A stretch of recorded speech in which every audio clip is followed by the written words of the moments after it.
welcome back to the special edition of Storytime. This is a podcast that I do once a month where I read a bedtime story.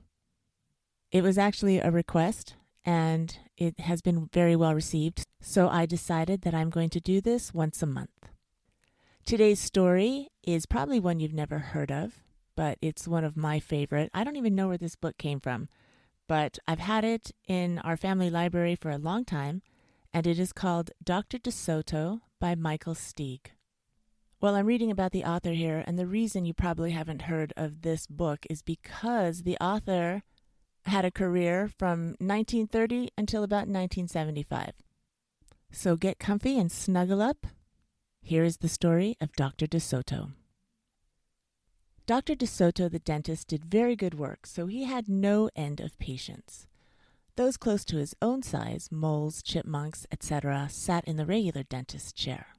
Larger animals sat on the floor, while Dr. DeSoto stood on the ladder. For extra large animals, he had a special room. There, Dr. DeSoto was hoisted up into the patient's mouth by his assistant, who also happened to be his wife. Dr. DeSoto was especially popular with the big animals. He was able to work inside their mouths, wearing rubber shoes to keep his feet dry, and his fingers were so delicate and his drills so dainty they could hardly feel any pain. Being a mouse, he refused to treat animals dangerous to mice, and it said so on his sign. Dr. DeSoto, dentist. Cats and other dangerous animals not accepted for treatment.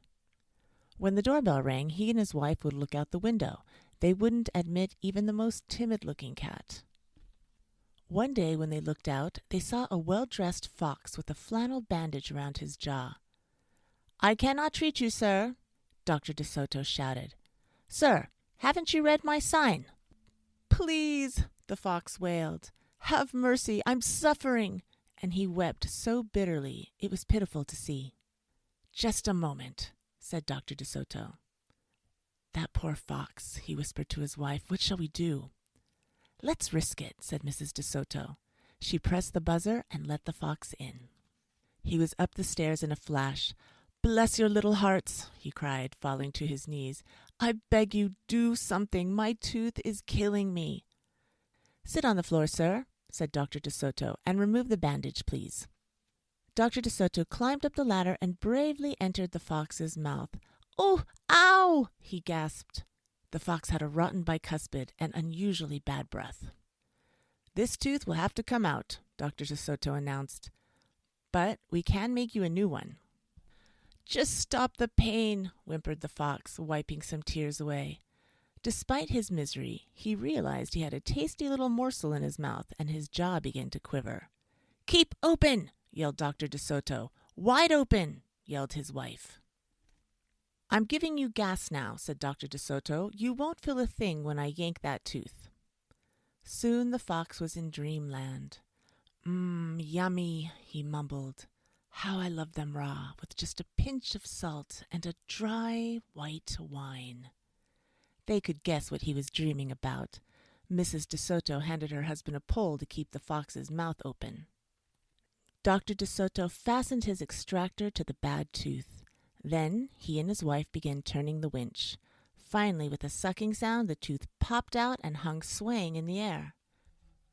"I'm bleeding," the fox yelped when he came to. Dr. DeSoto ran up the ladder and stuffed some gauze in the hole. "The worst is over," he said. "I'll have your new tooth ready tomorrow. Be here at 11 sharp." The fox, still woozy, said goodbye and left. On his way home, he wondered if it would be shabby of him to eat the DeSotos when the job was done. After office hours, Mrs. DeSoto molded a tooth of pure gold and polished it. "Raw with salt indeed," muttered Dr. DeSoto. "How foolish to trust a fox." "He didn't know what he was saying," said Mrs. DeSoto.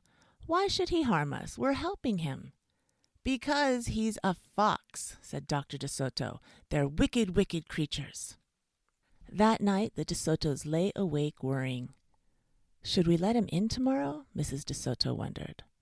"Once I start a job," said the dentist firmly, "I finish it. My father was the same way." "But we must do something to protect ourselves," said his wife. They talked and talked until they formed a plan. "I think it'll work," said Dr. DeSoto. A minute later he was snoring.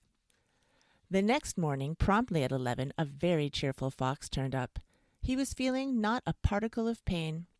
When Dr. DeSoto got into his mouth, he snapped it shut for a moment and then opened wide and laughed. "Ha ha, just a joke," he chortled. "Be serious," said the dentist sharply. "We have work to do." His wife was lugging the heavy tooth up the ladder. "Oh, I love it," exclaimed the fox. "It's just beautiful." Dr. DeSoto set the gold tooth in its socket and hooked it up to the teeth on both sides. The fox caressed the new tooth with his tongue. "Oh, it feels good," he thought. "I really shouldn't eat them, but on the other hand, how can I resist?" "We're not finished," said Dr. DeSoto, holding up a large jug. "I have here a remarkable preparation developed only recently by my wife and me. With just one application, you can be rid of toothaches forever. How would you like to be the first one to receive this unique treatment?" "I certainly would," the fox declared. "I would be honored." He hated any kind of personal pain. "You'll never have to see us again," said Dr. DeSoto. "No one will ever see you again," said the fox to himself. He had definitely made up his mind to eat them with the help of his brand new tooth. Dr. DeSoto stepped into the fox's mouth with a bucket of secret formula and proceeded to paint each tooth. He hummed as he worked. Mrs. DeSoto stood by on the ladder, pointing out spots he had missed. The fox looked very happy. When the dentist was done, he stepped out. "Now, close your jaws tight," he said, "and keep them closed for a full minute." The fox did as he was told. Then he tried to open his mouth, but his teeth were stuck together. "Oh, excuse me, I should have mentioned," said Dr. DeSoto. "You won't be able to open your mouth for a day or two. The secret formula must first permeate the dentine. But don't worry, no pain ever again." The fox was stunned. He stared at Dr. DeSoto and then at his wife. They smiled at him and waited. All he could do was say, "Thank you very much," through his clenched teeth, and get up and leave, and he tried to do so with dignity. Then he stumbled down the stairs in a daze. Dr. DeSoto and his assistant had outfoxed the fox. They kissed each other and took the rest of the day off. I love that story. I hope you had fun with it also. If this was a lunchtime break, I hope you feel a little relaxed and better. If you're about to drift off to sleep, sleep well, be well, and have pleasant dreams. I'll see you next time.